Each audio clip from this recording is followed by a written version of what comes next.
Welcome to the Kings Beat podcast. I am James Ham, Kings Insider for ESPN 1320 and the Kings Beat. We're going live. We've got a live show happening today on this rainy Saturday afternoon. Joining us today, Fox 40, Sean Cunningham. Sean, are you surviving the drizzle? We will rebuild. I don't understand why this bipolar weather keeps happening. It is May, for crying out loud. So I've got Bottle Rock at the end of the month, and typically I don't worry about whether or not it's going to be beautiful down there. And all of a sudden I'm a little nervous, but I'm really not. Even if it's a absolute downpour, I'll be very happy. So Okay. Kings off season is here, and so are we. There it is. And of course, also joining us today, Brenden Nunes from the Kings Pulse podcast. Brenden, how are you? I am doing well. Was hearing thunder earlier today and just praying for Sean's mental health, and then decided to, just get ready for this by lighting my coconut Whitewoods candle. Oh, good to Coconut Whitewoods candle. forgot. These two and their podcast candles. It was just weird. You guys are weird. Oh, yeah. Which one do you have? What happened to the Coconut Whitewoods. I have the warm tobacco right over here. Well, the vanilla and warm tobacco vanilla calendar. one? To be Yeah. clear. Okay. I need to get one of those for myself. Yeah, we're weird. No, Sorry. speak for yourself. God damn. Speak Hold for yourself, as Sean is holding a candlelight vigil right there in front of us. No, that's cucumber melon, baby. This is a good one. That's amazing. All right, so we're doing a live show. This is spectacular. Just so people know, you cannot enter the chat unless you are a subscriber here to the YouTube channel. It takes 2 seconds. So while you're sitting here wondering why you can't respond to us or join the chat there on the side, you just go down below, hit the subscribe button, and you can instantly get into the chat. Hi, Rob W. He's in the chat saying hi, so I figured I'd say hi back. Let's see, what else do we got? Make sure you jump on board with the Kings Beat. Go to thekingsbeat.com and become a subscriber. Jump on board with the premium subscription, and that will get you an invite to everything like the happy hour. Working to seal the deal on a big-time guest for the next happy hour. I'm hoping we get to do a happy hour on Thursday, but I've got to make sure that guests are available for that for Thursday. And it should be a cool one if we can land the guest. I'm working. There's 2 different guests I'm working on right now, and we'll see if one of them will join us for Thursday. And in order to do that, to get that invite, you have to be a premium subscriber to the Kings Beat. So again, go to thekingsbeat.com, jump on board. What's going on, gentlemen? We have reached the off season officially. There are no more press conferences for us to go to. There are no more games to cover. Sean, you're still going down to Golden State, right, and covering games down there? Yes, to Golden State. Yes, to San Francisco. Won't be going to LA. It's unnecessary as I deem it. And it's been a interesting playoff series. I had in that series predicted that it would be like a Warriors in 5 or 6, but Lakers come out, take game 1, then the Warriors look more like themselves in the 27-point victory in game 2. So LA got the home court. So we'll see what happens in that series. But still good to be covering NBA hoops. But I will say, like, maybe it was the press conferences and stuff like that when we were did our first kind of meeting after the season ends, after that game 7 Kings lost to the Warriors, and that one didn't feel like off season yet. This one, even though I'm still kind of covering some NBA basketball, this one actually feels a lot more like the off season. Maybe it's because it's a Saturday, I don't know, but this one truly feels like the off season is here, and it should be fun, but hopefully it doesn't get too monotonous as the conversations go on. Brenden, how are you? Because like I know when the off season hits, I go through a week of like decompressing, where it's almost like a depression where I'm just like I don't have my normal routine. My routine is snapped. But do you face that same thing or no? To an extent, definitely. I've been busy with some sort of other things as well now that I have a little bit of time, but enjoying myself watching the other series for sure. I think this is some of the most I've been into non-series that I'm like specifically covering just around the league. I think they've all been pretty entertaining series, and yeah, it's been an adjustment. I agree with Sean that this pod for sure feels like off season. Ooh, it feels like off season. Right now we're watching, like I have it on in the background. The Miami Heat are absolutely destroying the New York Knicks and are going to go up 2-1. I watched some of the Heat Nuggets series last night, and I was surprised that even though the Suns won, right? Why did I say the Heat? No, Nuggets, Suns. Okay, there we go. I was surprised that like the Nuggets look like a team that can win it all without any question, and they didn't play that well. They still barely lost, and they gave up like a 47-point game and a 30-something point game to why am I drawing a Devin blank? Booker and Kevin Durant. Yes. So yeah, pretty crazy. Just that series, I think I don't think it's gonna go long. Am I crazy to think that? And wasn't Booker and Durant the only players in double figures for Phoenix? Yeah. That's pretty incredible.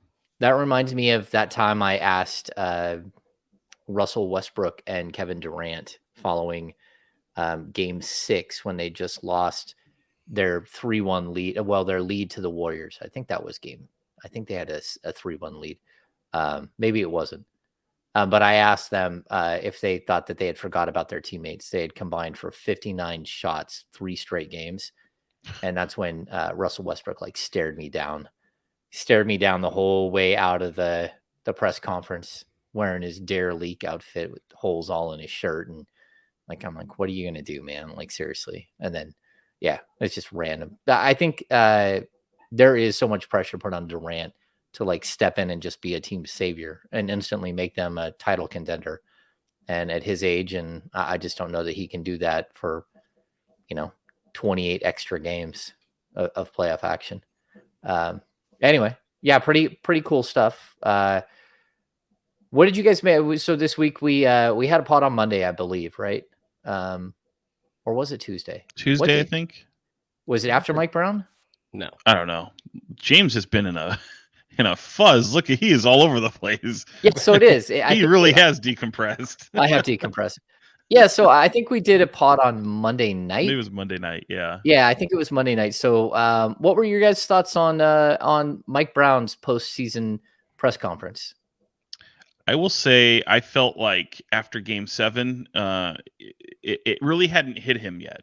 And what I mean by that is like he came into the post-game press conference and there was probably still some, I don't know if adrenaline is the right word, but he hadn't had the chance to go back and look at that game and really digest it. And so often you're seeing guys take games, and if it's a bad game, you really try to move on as quickly as possible. And I think what we've learned with this group, and particularly a lot of teams that tend to get bounced in the playoffs, is they take that pain and they take it into the offseason with them. Use it as fuel, use it as whatever you want to, motivation, whatever you want to call it. But for Mike, I think there's a lot of second guessing that has come up from Game 6 and Game 6 success and rolling that into Game 7, and every game having its own storyline and DNA, and really if you want to digest Game 7, really from that first half to the second half. So while Mike Brown is very, very optimistic and hopeful about the future, he reminds everyone that making that little step from going from good to great is very, very, very tough.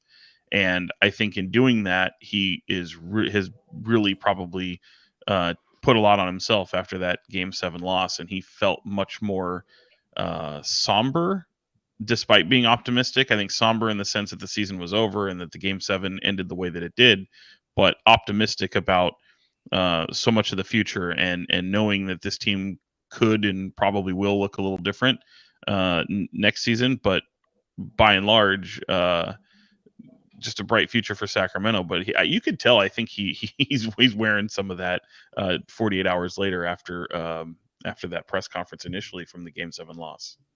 And just to kind of build off that, I think another point that he reiterated a lot then, he said it right after the loss, is just how good that moment really can be for the future of a team.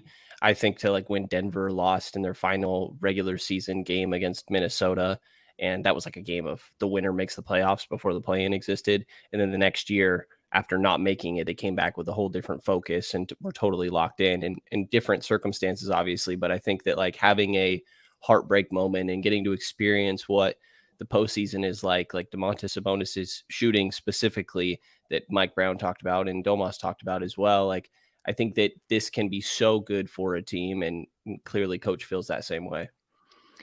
I kind of felt like he didn't want to like really bite into what happened in the final game. Like, did you guys get that? Like, he really kind of stuck to his guns that, well, it worked in game 6. That's why we ran the same group out for game 7. And that's why we did what we did in game 7. I thought there was a lack of adjustment that I was surprised to see in the third quarter when things spun out and they just kept giving up all those offensive rebounds. And then Steph Curry started to heat up. I felt like he stuck to the game plan, which is not something that we've seen from him all season long. He's a guy that usually like makes some pretty strong reactionary moves and says, okay, like, look, that's not working. I'm going to go to something different. And I don't think we saw that. So I was surprised we didn't see Davion. He was asked a question about why Davion didn't play hardly at all in game 7. And I get some of it. Like, again, you're getting out rebounded, and Davion Mitchell's one of your worst rebounders on your roster. But that still doesn't change the fact that, they didn't make an adjustment to slow down Steph Curry. They tried to stop everybody else. And if Steph beat you, he beat you. But it didn't feel like that had to be the case, like, especially with how poorly everyone else was shooting. And so I was surprised. And then I kind of felt like he was almost slightly defensive about like the fact that he didn't play Davion in game 6 or game 7, but more specifically on the fly in game 7 when things had started to like spin out of control the, late third quarter, early fourth quarter. Did you guys get that, or am I crazy? Go ahead, I Brenden. think it's just kind of adamant in like it was just what worked in game 6, and it's the same logic. It was just not taking care of the little details, and he very strongly believes, clearly, as he said, that like Steph wasn't the issue in that game. Like 50 is an absurd number, but it's the ridiculous amount of offensive rebounds. It's missing double-digit free throw attempts, and like I don't know what adjustment is going to. I don't know that the players he had out there were the reason for that. At least like the combination of players, the lineups. I mean, I think that those guys probably just needed a little bit better attention to detail when it came to rebounding and stuff. So I did sense that a bit, but I think that it's justified. Like I think I understand the logic of it. Worked in game 6. We're riding with it in game 7.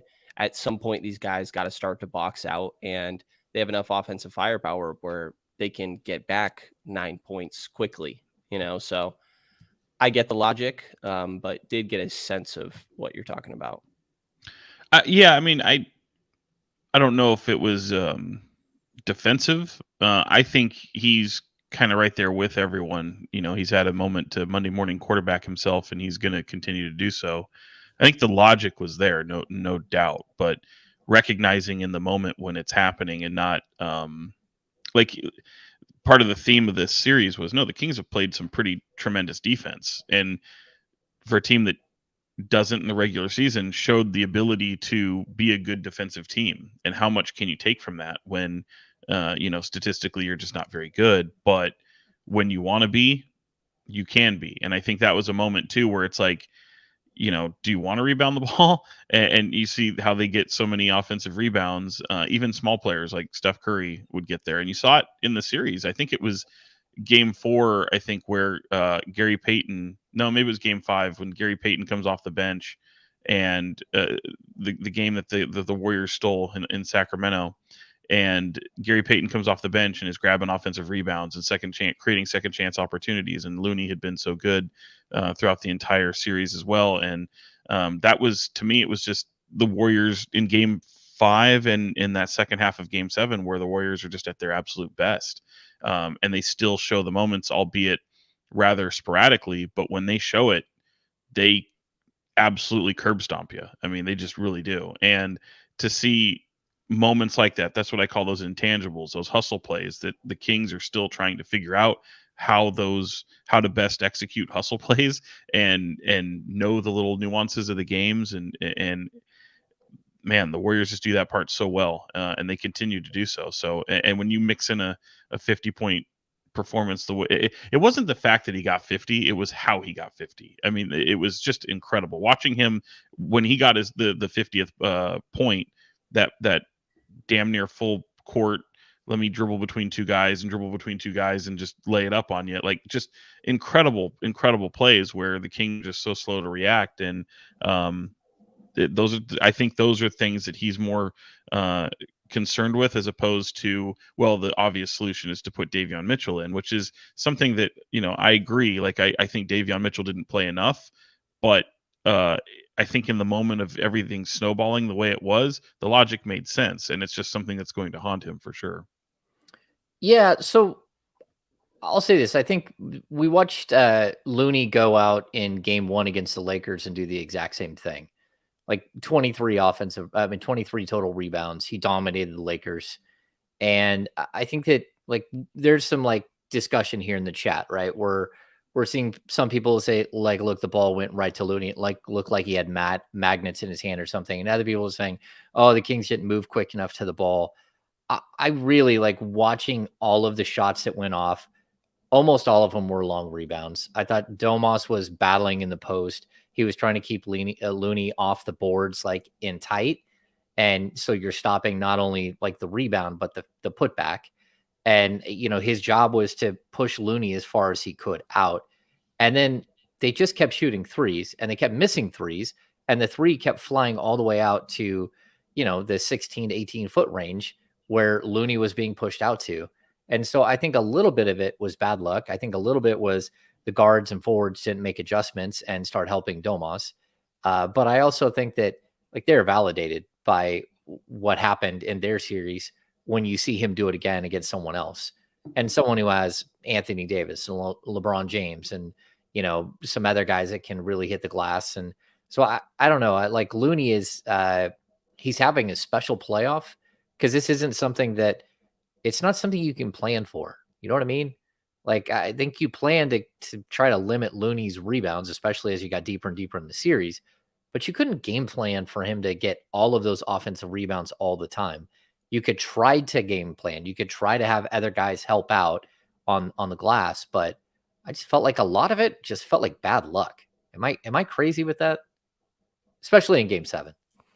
I think to an extent, but there definitely were the long rebounds that you're talking about, and those got acknowledged in post game after that game 7 as well. But I think just from what we heard earlier in the series, like, Domas, I agree with you, is doing his job, but it's a gang rebounding thing. It takes 2, maybe 3 guys when it comes to Looney. So while Domas is pushing him out, somebody else needs to come crashing in. I think more likely than not, it was a guard forward in most of those cases. And sometimes it's hard because you want to put a body on your own guy as well. And that's just that's what Looney's skill is. He led the league in offensive rebounding. I think that it definitely should not be fully pinned on Domas. Some of it has to do with luck, but there's only so many times that you can say that, and when you're putting up the numbers that Looney is, it's hard to write it all off towards bad bounces. Yeah. Sean, no thoughts on it? No, not really in terms of bad luck. I will say, like, for as great as Looney was, it was interesting to see him in this series with the Lakers and Warriors, because obviously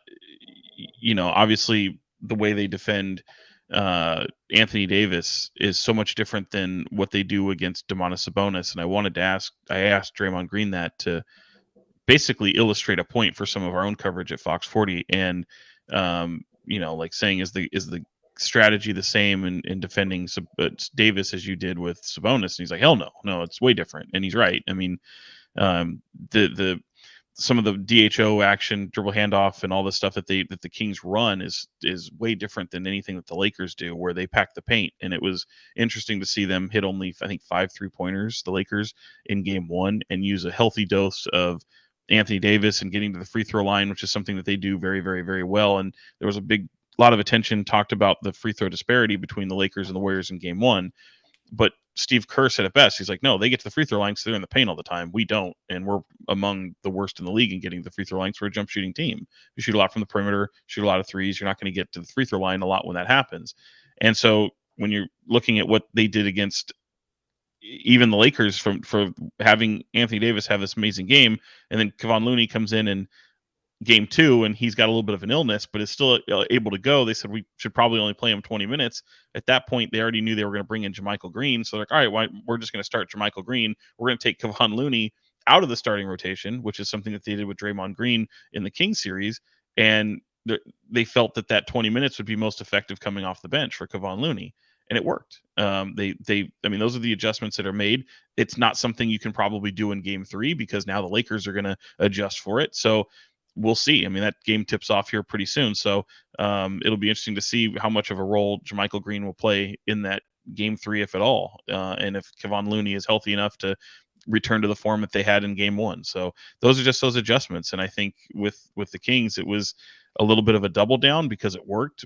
But I think also that it's just the Warriors making their adjustments. And yeah, to your point, maybe there is luck in terms of the offensive rebounding and ball not going your way, but you have to have people collapse. And I don't think you had enough of that. I don't think you had enough of your guard play help out Domantas Sabonis, who was, really getting his ass kicked down there in the paint, trying to pull down some boards. So when you have, the ball leak out to Steph Curry, I mean, I think there is some luck there, but I think your guards can do much better to stick with him. And I know that's a generational, one of the greatest players ever who really had one of those vintage performances on you and ended your season, but you got to be better. Yeah. So I think I'll point out too, like the 2 guys that he sat in game 7 and game 6, both Harrison Barnes and Davion Mitchell, they are 2 of the worst rebounders that the team has. And so to me, it made sense, especially when you look at how Harrison had rebounded throughout the series. It made sense that he got pulled and that they didn't go back to him, even when things started to go really south with the rebounding. So it brings us to the next question, which, of course, we spoke to Monte McNair on Wednesday, and Monte was asked by Anthony Slater from The Athletic pretty straight up, like, hey, are you going to try to extend Domantas Sabonis this summer? And it's complicated. We've talked about it on here a couple of times. I've done a little bit more research.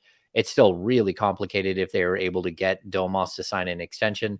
Probably won't be able to, because from everything I can tell, it's nearly impossible to give him the 5th year on the extension, which is actually the 6th year.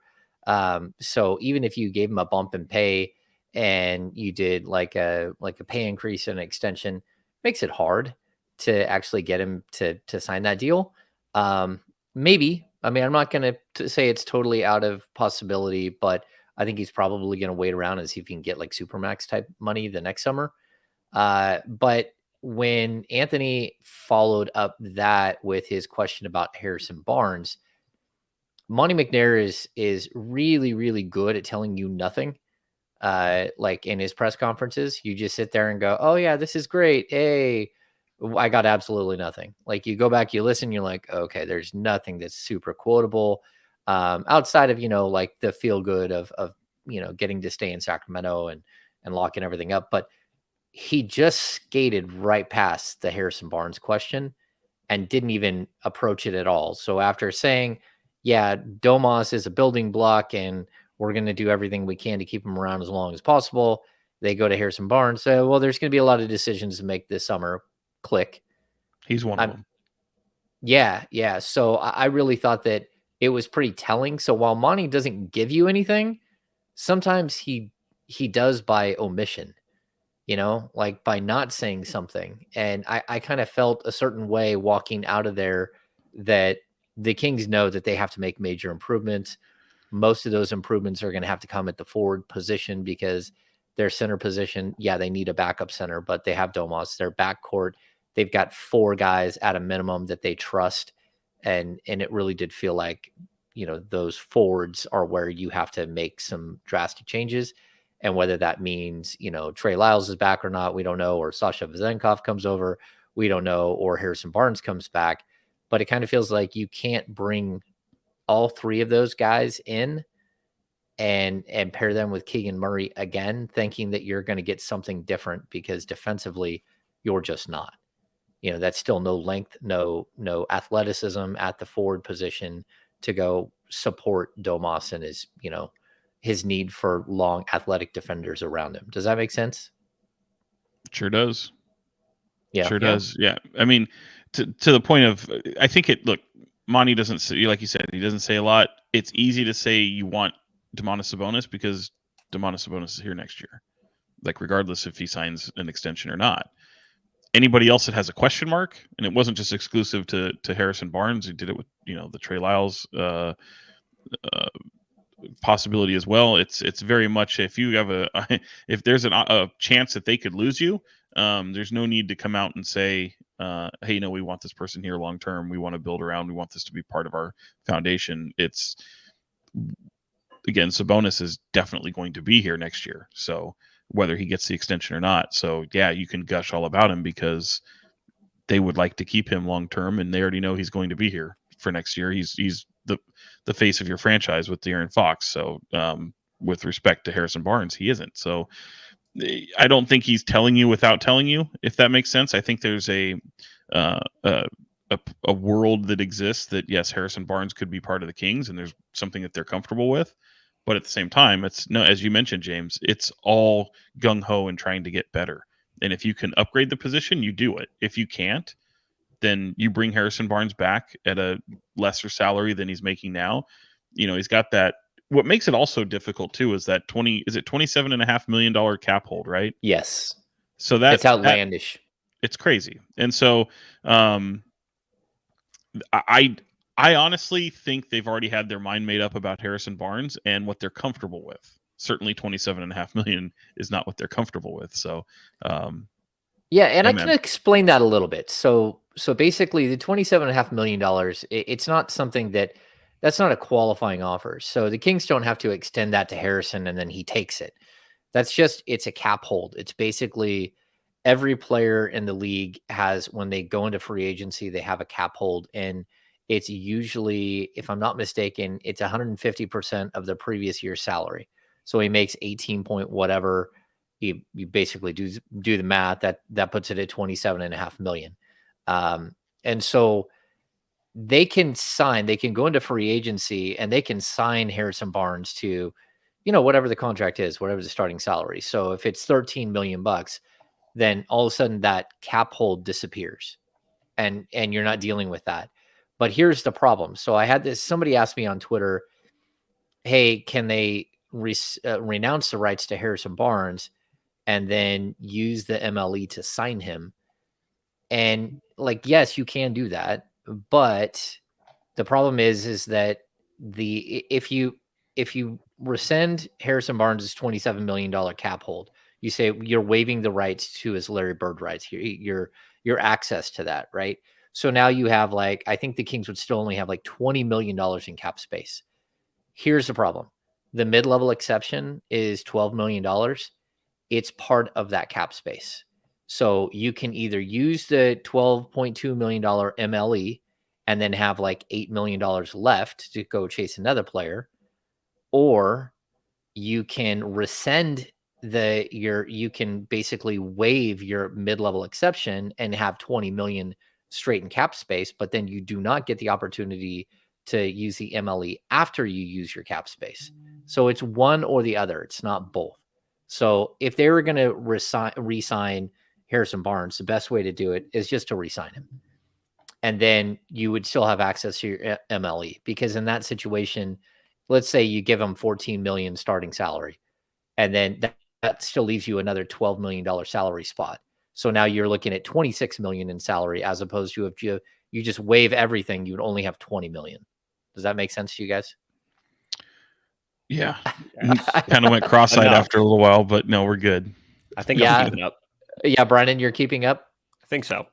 Yeah, I almost need to whiteboard it. You don't get all the cap space and your exceptions. You do get, I think, the biannual exception can be signed afterwards, but the other a mid-level exception is part of your 20 in cap space. So again, if you want all 20 million to go chase, people say Cam Johnson and Naz Reid. So first of all, you can't get Cam Johnson and Naz Reid The only way you could get that is if someone is willing to take the final 2 years of Rashawn Holmes money off your books, and then maybe you could be a player for those 2 players. But you don't get your MLE and your cap space. And in the meantime, you got to decide what you're going to do with Harrison Barnes, because once you waive that, then you're going to have a tough time bringing him back, because he'll have his choice of a bunch of MLEs at $12.2 million.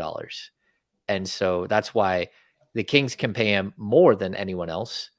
But if you start talking about like a $13 or $14 million salary, how much different is that for Harrison Barnes versus taking the MLE in Texas, where he doesn't have to pay state tax, that type of stuff? So does that all, like, you guys are following, or I've lost everybody? I need a whiteboard where I can like literally like lay it all out and go Steve Kornacki on everyone. Yeah. Brenden, Can what I were your branch thoughts? us off of that a little bit? Yeah. Because the whole Nas Reed, it seems like a lot of people are entertained. I've seen the name Nas Reed so much the last week, half here week, goes Brenden. however much. I'm not going on too much of a tangent, but of course, Monte said he thinks that Domas can play both positions, the 4 and the 5, on both ends of the floor. I do not believe it. I think Domas can play it.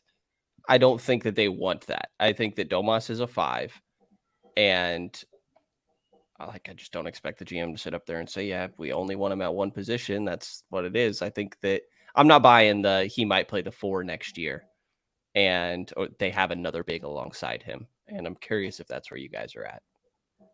I thought it was interesting that he started talking about a bigger player, right? Like, I think he's just talking about getting some rebounding help. And I mean,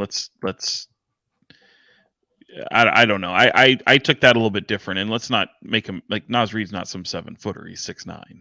So that I don't think that necessarily,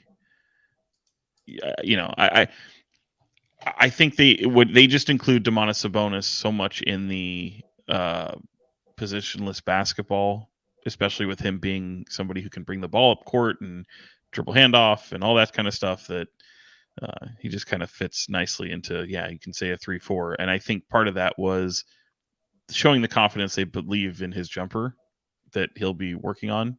And I don't know. I don't think that I was looking at that as saying, hey, they're going to play another big next to him, which is, again, rewind to last summer. I mean, that was things that I had been hearing, possibilities of hearing that, trying to make the most of Rashawn Holmes, and it just never, ever, ever happened.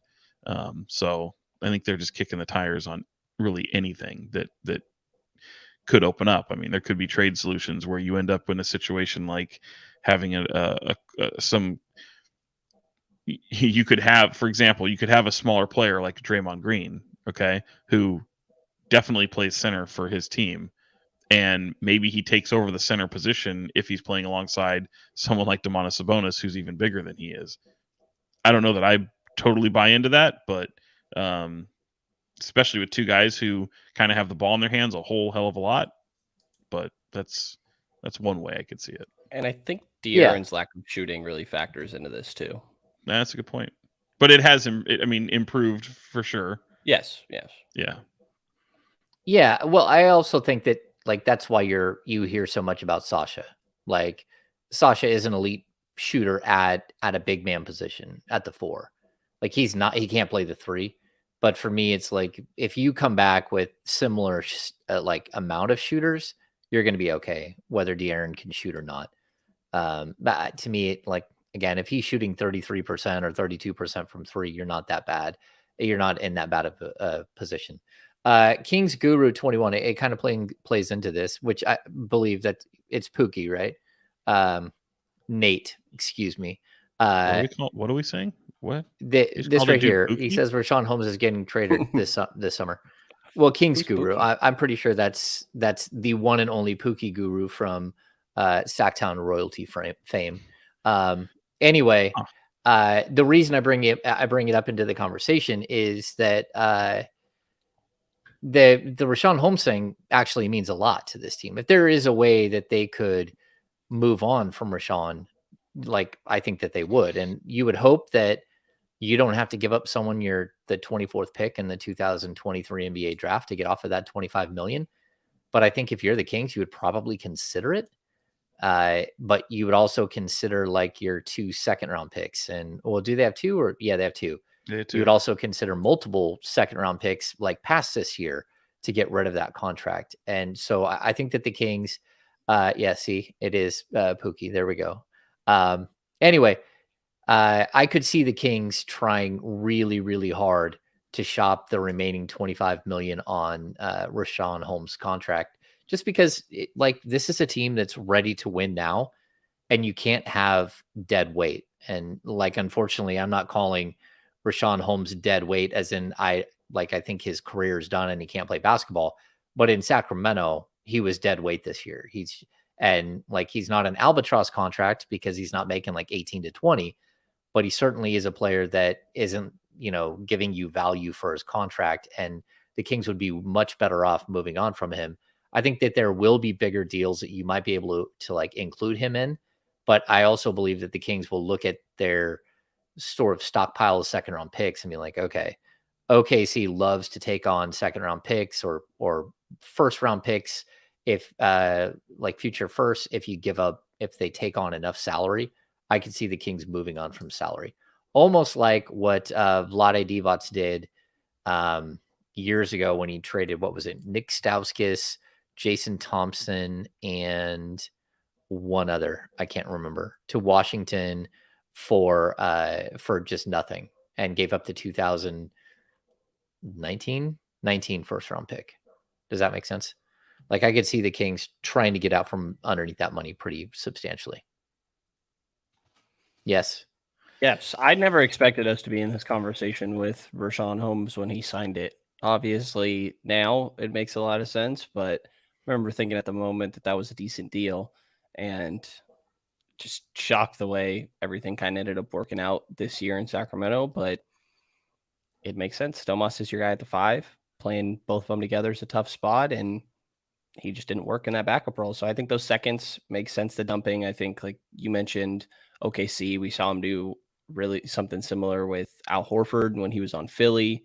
And then I don't think he really played much there. Maybe played half a season and then held out the next. We've seen him do reclamation projects with, is it Kemba Walker that was there for a sec? I could be having that name wrong, but we've seen teams that are younger that have cap space being willing to do that. And I'd imagine that Sacramento tries to. Yeah, I would even say a team like San Antonio. Like, San Antonio isn't a team that has like a huge stockpile. They've got some stuff from the DeJounte Murray trade, but they could use a veteran 5 to sit there and play out the next 2 years and eat some of their cap space, because we always talk about like the salary cap, I think, is moving up to, it's either 132 or 134 this year, but there's actually a salary floor as well. And so teams have to spend a certain amount of money. And so I could see a team like that taking on some sort of asset. You would just hope that it doesn't cost you a first round pick. Like, I think the Kings are going to shop it hard. But if it does, it does. Like, if you had to give up the 24th pick in the draft to get rid of $25 million in cap space, you would probably think about it pretty hard. Like, that would at least be something you would try to get around it with like 2 seconds or 3 seconds. But if you had to, I think you would have to. If you had the ability to add like really good players to fill those spots. There's a big difference between having, say, $32 million in cap space and only having, 20. That's you're just in a totally different like ball game as to who you can go chase in free agency. So I'm still on that, getting reminded of that Stauskas, Carl Landry, Jason Thompson Carl Landry, trade. that's the third. And it was Philly too. It wasn't Washington, but they also had the pick swaps. Oh, and no, it was put Philly. handlebars.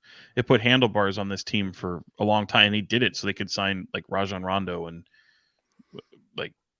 Oh, that's the year they Costa. signed Bellinelli and Costa. Yeah. And yeah. It's a terrible trade. Yeah, they've done some silly moves.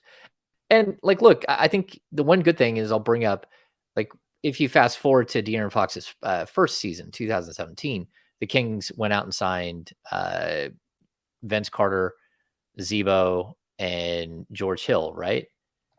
When did they sign George Trevor? Hill was so that trade too was the most money they'd ever given a player in a guaranteed year. Yeah. Which was wild. I mean, they give him a 3-year, $57 million contract. And yeah, man. and he was gone by the midway point of the season. And then there was the other year where they kind of like they just started burning through money. So they gave Trevor Ariza the 2-year, $25 million deal with the second year as a player option. The reason I bring those guys up and those trades up right now is like this doesn't feel like where the Kings are at anymore.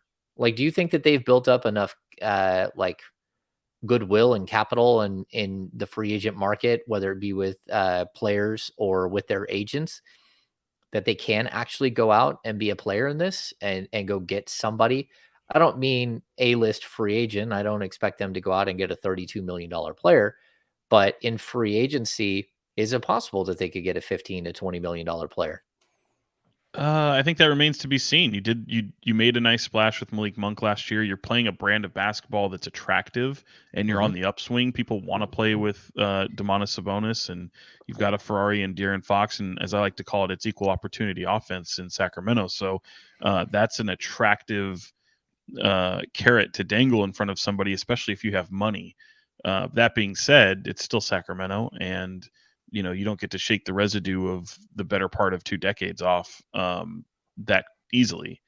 So I think, as is always the case with Sacramento, your biggest moves are to be made through trade, and you're hoping you can find luck in free agency, luck in the draft. You're going to be competitive. I mean, I believe, James, sign and trade possibilities. There's a lot of different things you can do. And I think trades are where this bread is buttered here for Sacramento. You can still make a splash in free agency and you will be an attractive team, but you also still have to pony up the cash for it. I think it's more likely trades. Sign and trade with HB is something that I'm watching for, but I do think that they are much more appealing. I mean, Mike Brown talked about in his exit interview that, it's no secret there's places that people don't want to be around the league. And I think previously Sacramento fit under that category, and they're just not anymore, which makes a big difference. This is random. I have a very big snake phobia, and the Miami game in the background. Huh? I have a snake phobia, and the Miami game in the background just showed the craziest snake, and I lost my entire train of thought. Oh, no. Well, it's Florida. I think that they are now. Are you okay? I'm better. I got it back. I think that they are now in a much more appealing place for these like fringe stars, like starter quality players. I think that can look at this team, see them on the up and up, a good culture that is, something that players talk about amongst themselves around the league and will be known, a coach that seems to be highly thought of around the league, that maybe someone can look at it and be like, I can be the guy that can go there, get a bigger opportunity, and then help propel them to that next level and get to be a part of that. And so I do think that they have some appeal. They're not a place that, people are only going to now unless they get absolutely cashed out. Like, I think there is some appeal when it comes to on-court, just position that you'd be in and potential. Yeah, I mean, someone brings up, let's see, Tony Daniele. Would Oubre consider coming here like Monk did? Yeah, I mean, I think that's what the Kings are hoping, that there's going to be a player or two out there that are rotational pieces that can fit in right away. So if you do lose Harrison Barnes, then you might have other options. And even if you chose to walk away from Harrison Barnes, you might choose a player like Oubre who just has a different skill set. Like, he's a good shooter, not a great shooter, but like a really, really strong athlete and maybe an equal to or better than defender. He's a longer defender than Harrison Barnes. Those are options I think that the Kings are going to look at. First, they're going to go after much bigger fish. But if that's something that you think that you like, if you're Monte McNair, if you think that you can fit him into your system, then you probably would. I'd also point out, though, that Mike Brown coached the Golden State Warriors with Kelly Oubre there, and he has a very good understanding of what Oubre's pluses and minuses are. And if I'm not mistaken, Oubre was horrible in his short stint with the Warriors and really struggled to figure things out. So maybe he's not an option. Maybe he is, maybe he's not. I don't know. And, maybe a guy like Mason Plumlee, who is an unrestricted free agent this summer, maybe they look at that again. Maybe they look at Well, we got Thibault, who is a restricted free agent for Portland. You got Jeremy Grant up in Portland. Maybe you try to make a trade with a team like the Lakers to get them better and in the short term, but go steal a guy like Jared Vanderbilt that you really liked at the trade deadline and couldn't make it happen. So I think that the Kings are going to be aggressive. But I also think that we're probably closer to Harrison Barnes' exit than we were like 2 weeks ago. And I'm slightly surprised by that. Just the way this thing is kind of turned, but maybe I'm wrong. Was there anything else you guys took away from the Monte McNair conversation that really stood out? Not really at all for me. I mean, it was a master class in not answering questions. It didn't even sound like they really wanted to identify priorities, and which I think are pretty. I mean, there's a lot. Well, if you can identify them now, why didn't you identify them in February? Well, and that was kind of the question. It was like, how much does the calculus change from at the trade deadline to where you are now going into the offseason? And I think, as you mentioned with some of those players too, like now, if you want any of those, you could just go sign them. You can just go get them. Whereas before you had to give up some draft stock, which is essentially just a rental for something that you don't really factor in much for your remaining few months that you have. So now maybe your thought process is different, and you can just go outright sign some of those players if you wanted to. That being said, it doesn't take away what the needs are for the team.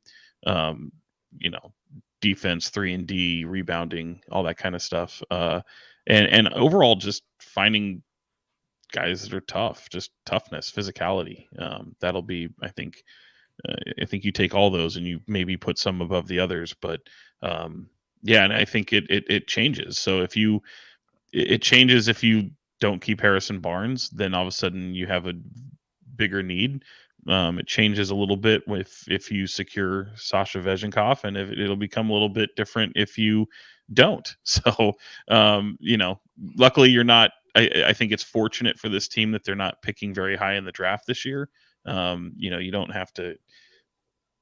You're not in the muck of all the worst teams in the league, and you have a team that is going to pick 24th is what they have, and I know they've got a possibility of 2 picks second round, I believe it is, but you definitely have 1 in the bag, and we'll see kind of how that unfolds.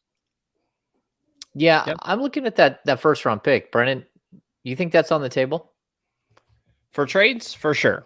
I think that you definitely try to just see what you can get for it. If you can get immediate production, that's great. I also think that I could absolutely see them taking somebody with that pick. Like, you can get quality players at 22, and I think there's a different pressure on you or lack thereof when you're later in the first round compared to picking higher in the lottery, like Sacramento's probably accustomed to. And I think that this front office has a decent eye for just finding guys that are for sure NBA players. Like they absolutely are making sure to pick guys that previously, and obviously in a different draft position, but just have an eye for guys that can play on some level in the NBA and fit a role, and maybe they could make that work. I will say I have spent long days and nights theory crafting free agents, and I have figured out 2 perfect ones. I think Brenden, that would fit. That would fit. Okay. So backup center, right? They can also get you some minutes alongside Domantas Sabonis because he can shoot and space the floor. Look, hold on. Can we just take a moment to see how happy Brenden is right now when he does this? You are giddy, buddy. I am. I want to hear this because he thinks he's found something. And the second position is a 3-and-D wing, right? Okay. These are 2 undeniably needed positions, right? Budget options, free agents, Justin Holiday, and Dwayne Dedmon. No, good God. Take a lap. Get the fuck out of here. Right now. Brenden. Just leave. Kindly leave. Kindly leave.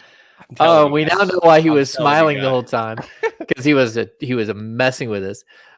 Wasted our time. He did just waste our time. All right. So, hey, if you are watching right now on YouTube and you're part of the live show, 2 things. Number 1, in order to comment, you have to be a subscriber to the channel. So subscribe to the Kings Beat YouTube channel here. Also, if you don't mind, give us a thumbs up. That helps push up all of the algorithm stuff, and that would help us. And as Sean always says, don't like go ahead and hit it twice. Don't hit it twice. Whatever. Yeah.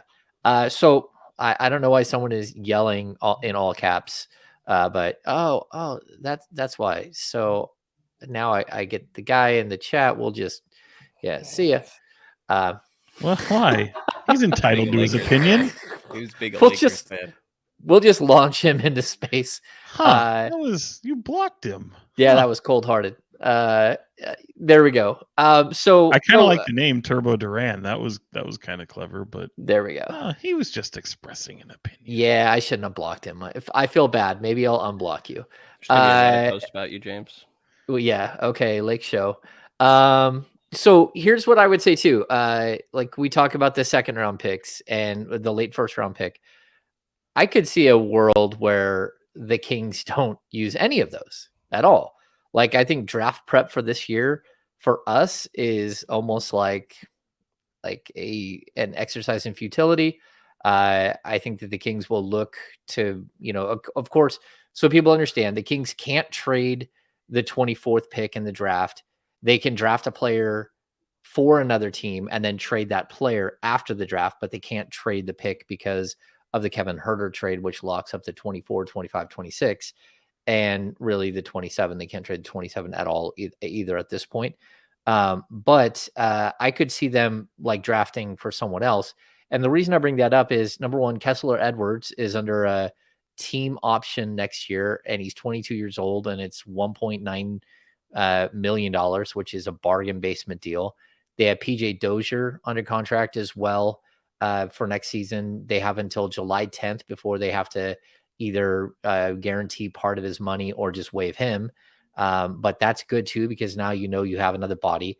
You have the right to both Neemias Queta and Keon Ellis.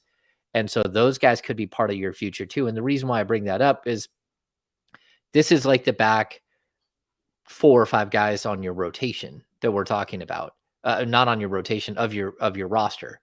And so I could see a world where the Kings just dump all of these assets that they have in attempts to go out and make the team better now with more NBA ready, rotational ready players in this offseason. And do you think I'm off base with that? Sean? I don't know. There's a lot of different things. There's so many options that you have.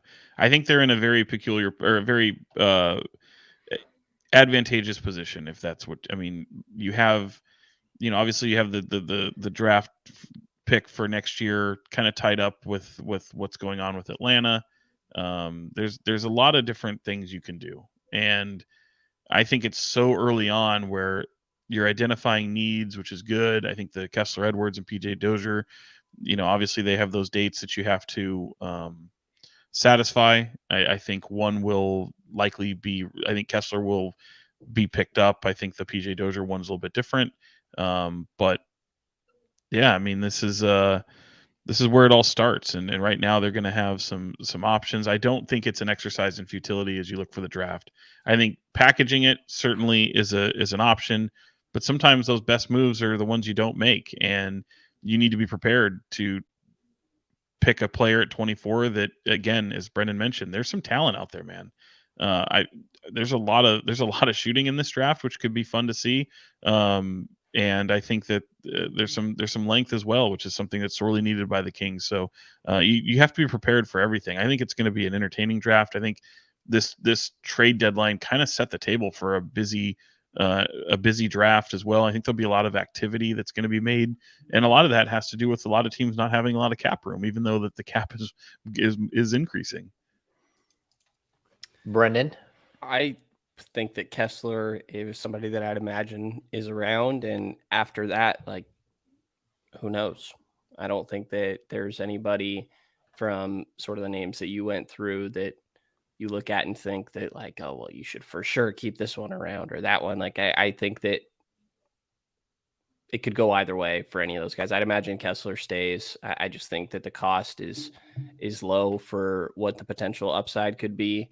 And that's not me saying I think he's going to be some starter or anything next year, but I think he's shown an ability to be a part of an NBA rotation, and that's a pretty low price for that. So, yeah, I mean, it's definitely decisions to be made, and I don't think that any of them have the most like undeniable cases for have to keep them around.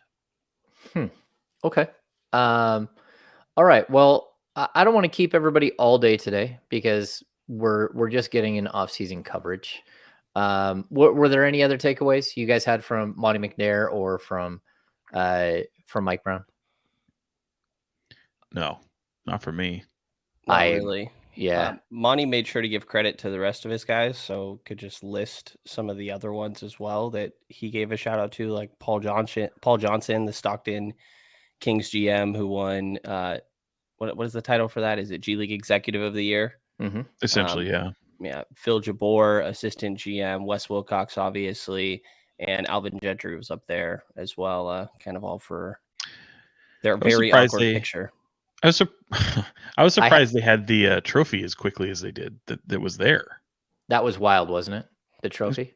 Yeah, it's pretty neat looking. I have to grab someone is at the front door. Give me 1 second. You guys carry on for 2 seconds. I'll be right back. Brendan, why don't you throw some other shitty ideas out there that you get excited about? Dwayne Dedman and oh my goodness, what is wrong with you? These don't fit. It's not my fault. Is JaVale McGee a free agent or something? Is this what we're getting at here? Oh, JaVale McGee has been liked by people before. So yeah. Keyword before. Before. What do you think about the whole okay, when you had your correction of Naz Reid not being exactly like a center, a little shorter, is that in your mind just a little smaller? He could play with Domas? Yeah, I think that could happen. You don't?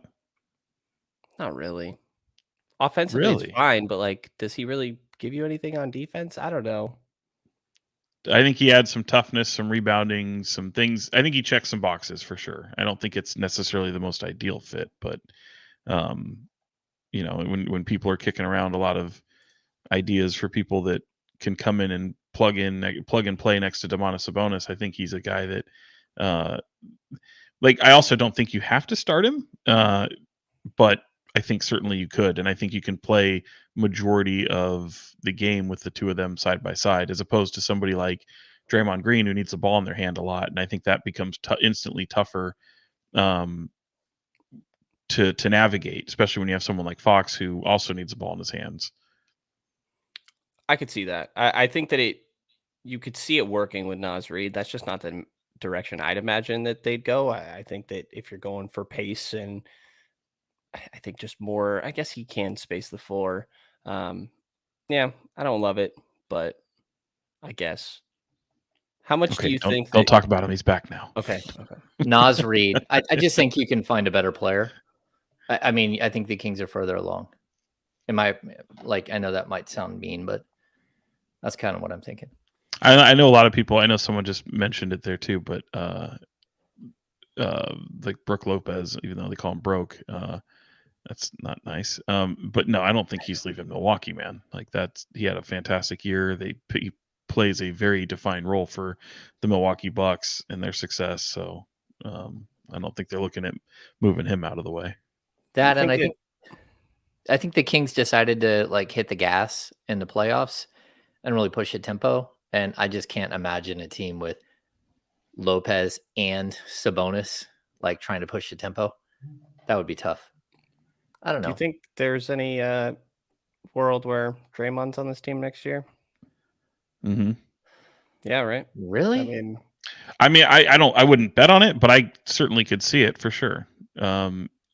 If this is a guy it's $27 million, I think, or actually I got to double check, but the player option, he can 24.9. Yeah. Oh no, I'm sorry, 27.5. Yeah, so it's basically the cap hold for Harrison Barnes. He can opt out of that. He can go get a 3 or 4 year deal, set himself up pretty nicely. If you want him, go get him. I think he will opt out. I think he's, everyone's kind of led the breadcrumbs to go to the Lakers, and I think there's a lot of merit in that. I think even somebody like the Heat, and certainly there's other options out there, but for him to be able to play the type of role he plays and not have to be completely different player that you know him to be, I think those are some possibilities for sure where he can still be him. Interesting. I'd say any of those teams, and even if you throw the Suns in there, he ain't getting his $28 million. Like, he'll get that over 3 years, but he's not getting it for 1 year. There's just no way. Those are teams that don't have money. Yeah, I mean, without, I mean, as they presently sit, I mean, there's all kinds of ways to move rosters around and free up money. So, yeah, we see that all the time. As long as Danny Ainge is still employed, the Lakers will still be able to get players. Yeah, thanks, Danny. Okay, so let's hit the business of basketball. Is there one player that you guys think would change everything that is obtainable, that would give the Kings, like, if you were Monte McNair right now and there's one player you're targeting, and like you're probably gonna have to give up something to get it, but you're also gonna give up a load of draft capital or whatever.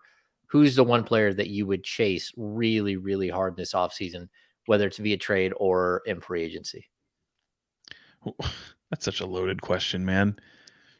I mean, I'm not saying like Kevin LeBron Durant. James. Oh. Yeah. Jaylen Brown. I mean, no. I mean, you guys guys that may be available that, like, I think a year ago we were probably like, oh, like I would probably throw John Collins into that discussion. Not anymore. But is there a player out there? I know Jacob Walker brings up Pascal Siakam, which is Sean's guy. Mikhail is not available, guys. OG is my guy. Bam. Like, is there someone that you guys would like? How do you get Bam? Like, Miami Heat, I can't imagine them ever getting rid of him at the moment. Like, why? Well, that, and I don't know how you could fit him into your salary cap. I mean, not in your salary cap, but I don't know how you could fit him into a lineup. He would not fit next to Domantas, in my opinion.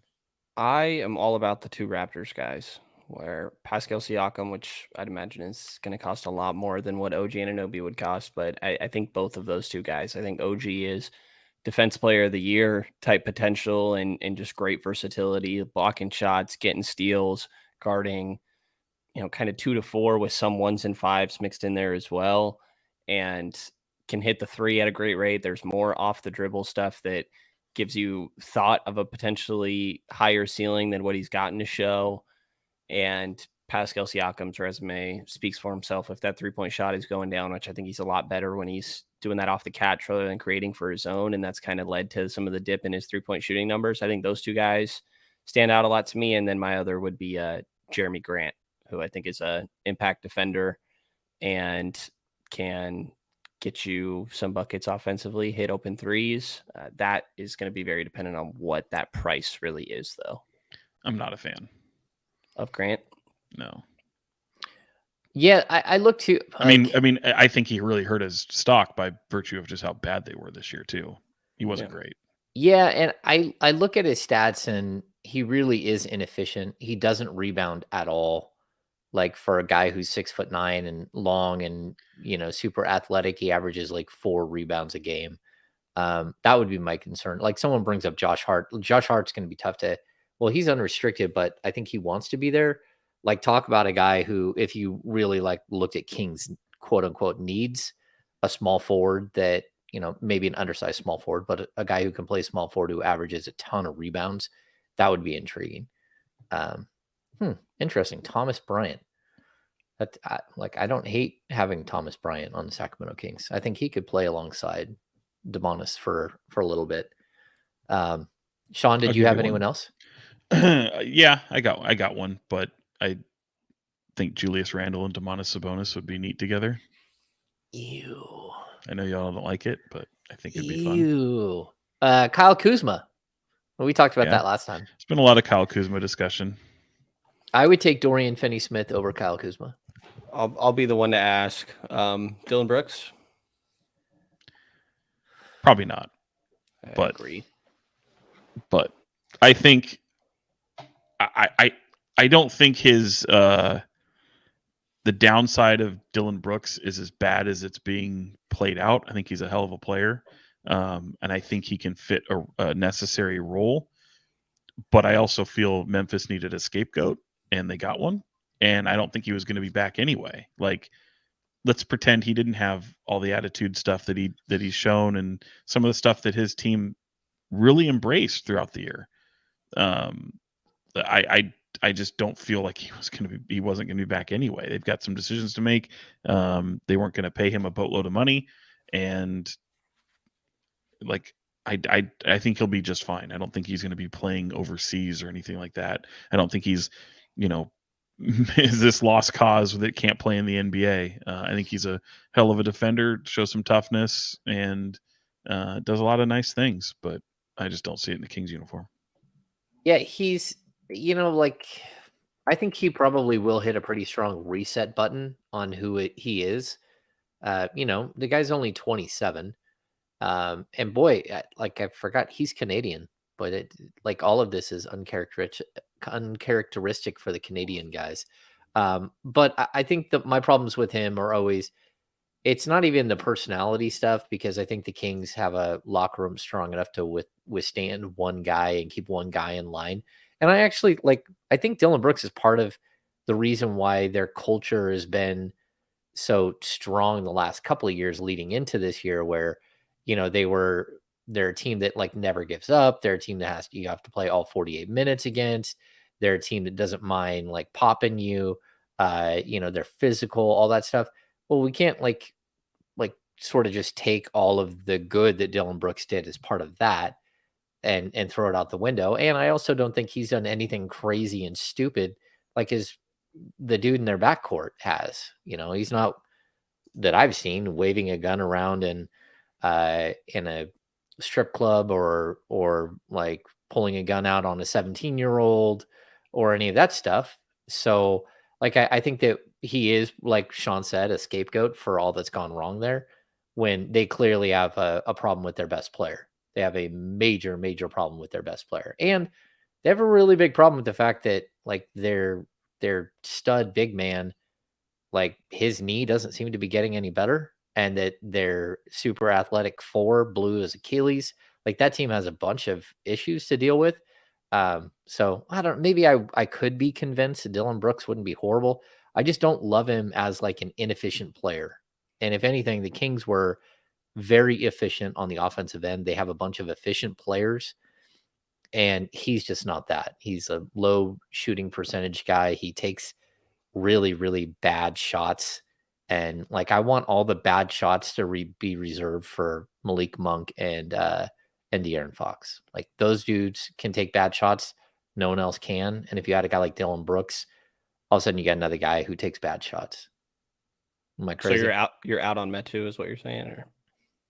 Oh, I don't think Chimezie Metu will be back at all. I don't.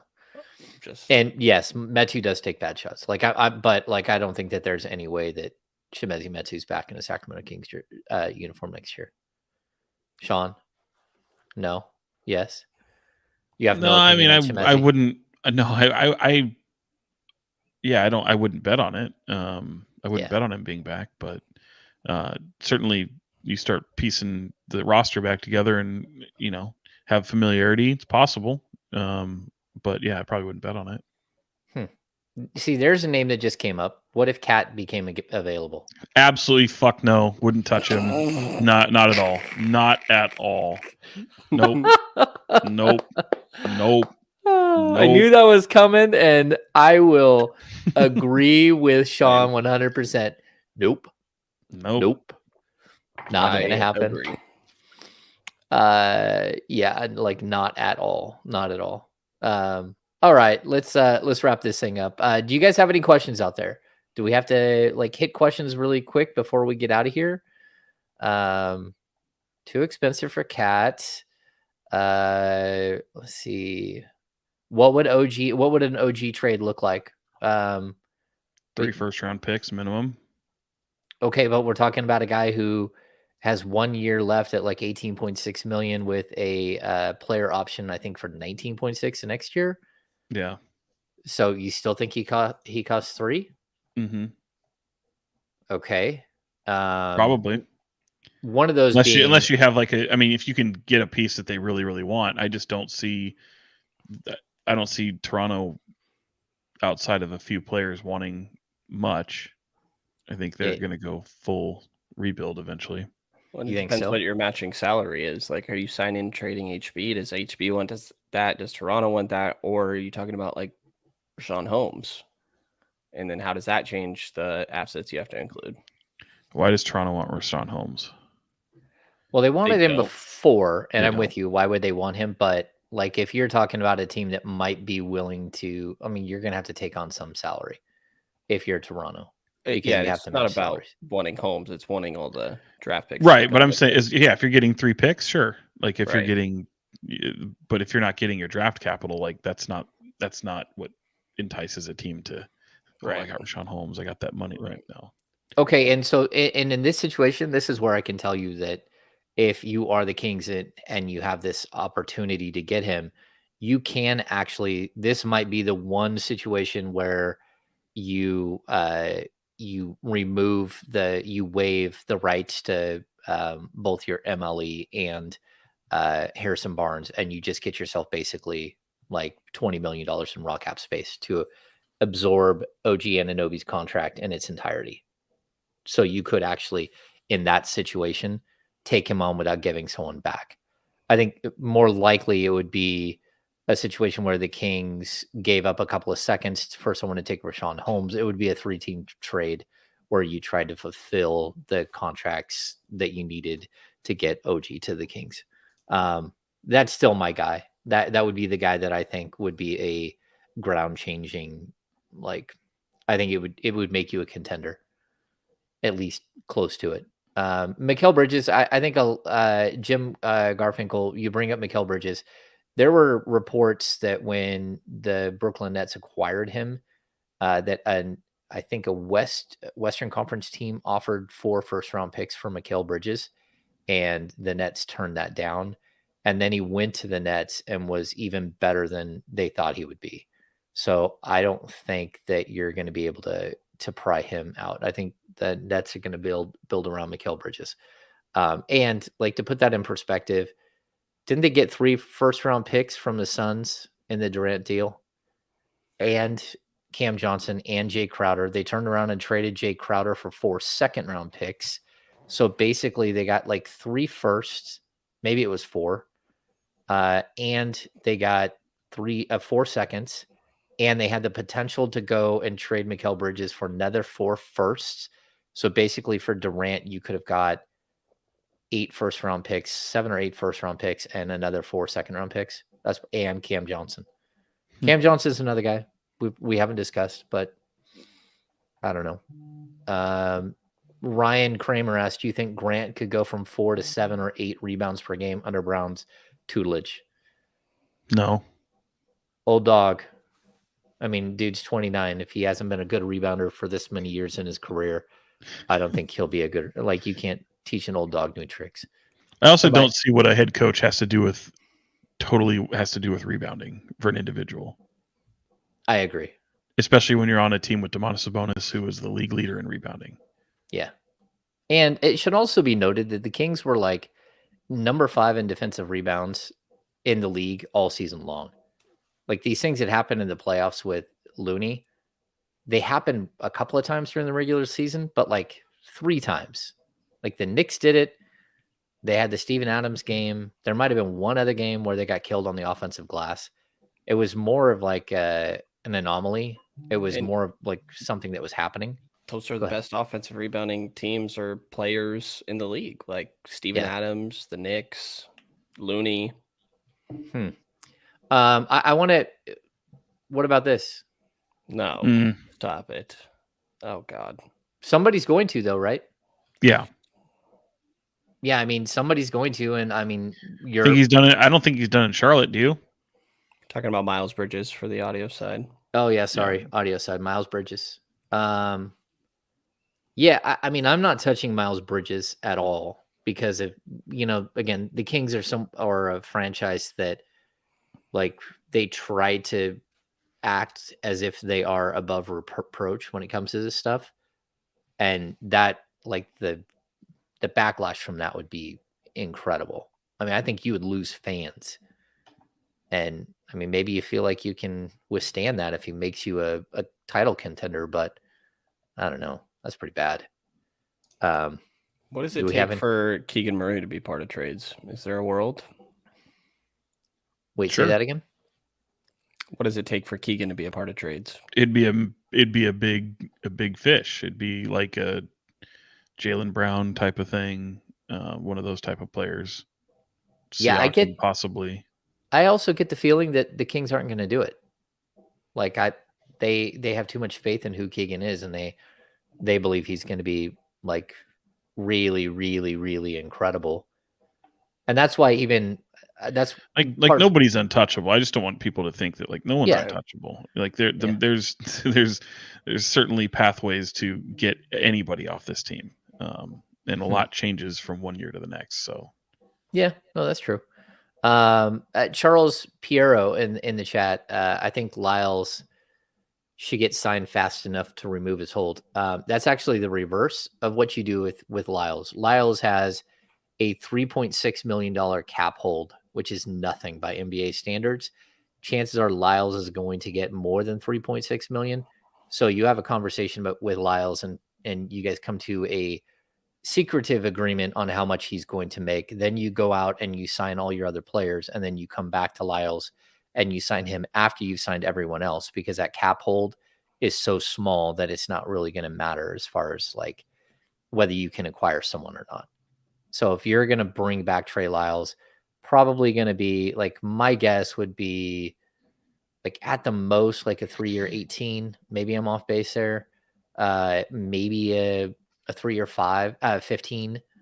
I don't think you're paying, like, I don't know that anyone is paying Trey Lyles a tremendous amount of money, but I still think he would be a really good player to bring back if you're the Kings, especially if you're not sure if you're going to be able to bring Sasha Vezenkov over. So yeah, the Lyles thing is a little different. Nick Claxton. Yeah, Nick Claxton would be great, but I don't think you can get Nick Claxton out of Brooklyn. Maybe you can. Tony in the chat is very hyped up for Day'Ron Sharp, and I never thought I'd see someone be excited for Day'Ron Sharp. Got to be like a UNC fan. I think that's the right school. Really? That's his first mistake. Oh, I'm way behind on all of this on the chat. Okay. Do we have any final thoughts? I think we're good for today. Do you have any final thoughts? Let's start with Brenden. I'm saying Denver and Boston in the finals. It's probably the most common prediction at this point, and I don't think I'm going out on a limb saying that, but Denver's balling, and I'm starting to think that I also think Phoenix isn't performing quite the way that I expected. Ayton's been pretty underwhelming, and obviously CP going down has an impact with that, but I'm thinking that, maybe I was overlooking Denver. There's a damn good reason they were the 1 seed all year long, and the reason overlooking them is because they always end up falling apart in some sort of way or get exposed defensively, I feel like, in the playoffs, but they feel put together on that end, and Boston was able to retake home court, and I think they got an easy road to the finals after this round. So just putting in my prediction, Denver-Boston. All right. My final thought would be I need Brenden to deliver on one of these homework assignments, because some of the things he tells us he's doing is very troubling. Very troubling with the free time. What am I doing with my Justin free time? Holiday and Dwayne Dedmon. Scenarios. Yeah. How dare you? You're right. That took me forever. I like your prediction, but I also, Brennan, I think Philly's not out of it yet, and so I think it's a possibility that we have a Philly Denver clash in the finals. Best thing about that series with Denver with Boston and Philly is you've got 2 road teams that have won in 3 games. So very, very fun to watch that series. Yeah, and getting his MVP yesterday was awesome. Yeah. Also, I want Arthur and Deuce to become those. For those who don't know, Arthur is Joel Embiid's son, and Deuce is Jason Tatum's son. and I want them to become the best of friends. Like I feel like they should have their own reality show when they're older. Like just all of it. Those guys are great. Okay. Steve Brown in the chat says Brenden needs to watch Snakes on a Plane. Stop it. No, he doesn't. Even me as a huge Samuel L. Jackson fan, and I actually do find that movie rather entertaining at moments, but no, that movie's trash. What's the most iconic line from that movie? You know that. You know the MF and snakes on this MF and plane. I don't. Can you help me out? I just did. I've already said the F word too much today, so it's pretty basic. Work on that. Someone said for me to do my homework and take a deep dive into finding out what's the word on Sasha. Hang on, I'm going back up. Not on the King side, but Sasha's side. Yeah, you know, like guys, go get your Vegenkopf jerseys. Yeah, that's the belief. Okay, so yeah. Oh, Sean said it here. Yeah, that's the belief. Yes. Yeah, that's the belief. So you put it somewhere that you thought it was 90%. Yeah, that hasn't really changed since months ago. So that's the belief that he will be in a Kings uniform. So and our guy Josh, Joshua, who comes on here, who's at the happy hours, who lives in the Czech Republic. He's actually gone around and watched Sasha play a couple of times because he's in Europe, and it's not that expensive to fly to neighboring countries to go catch him play. And he's been sending me some scouting reports on Sasha. Nothing that I like pretty similar to my vibes on him. You know, like he's going to be a solid offensive player. He's got like a lightning quick release on a 3-point shot. He's a great shooter. You know, good on inline drives, a decent rebounder, but nothing spectacular as a rebounder at the NBA level. Like some interesting stuff, you know, a total 4, not a 3 and not a 5. But all of these things are kind of interesting, and he'll keep tracking them. But Sasha's just been like going around picking up MVP trophies everywhere. He's been playing extremely well in Europe. And a pretty entertaining playoff series, by the way. If you've kept up with it, it's they had a game winner. I mean, it was some fun stuff. Yeah, Almer Zukic says he's Joe Ingles. That's an interesting comparison. I don't know that he's the passer, the playmaker that Joe Ingles is.